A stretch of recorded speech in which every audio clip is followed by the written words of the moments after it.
झूठे देखेला मोहब्बत के सपना जिंदगी में राम जी। हाँ चैन गवेलो होश उड़ेलो टूटल सब अरमान जी। बात पहिला जई बुझतो नहीं दिल देने रही तो नहीं गम लेने रही तो नहीं दिल देने रही तो नहीं गम लेने रही तो।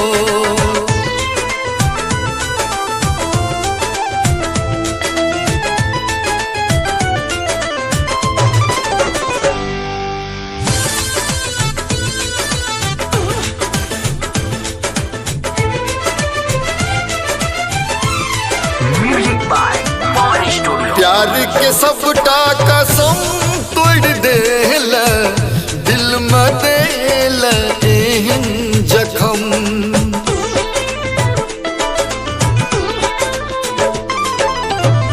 अविनाश सह जुदाई के दर्द तोड़ दिल तू मन के भरम।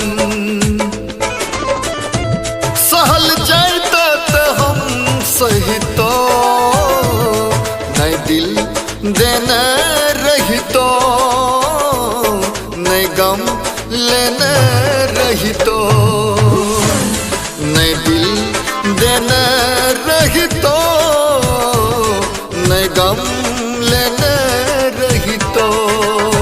किस्मत में नहीं रहला पहिला नहीं तू कहला।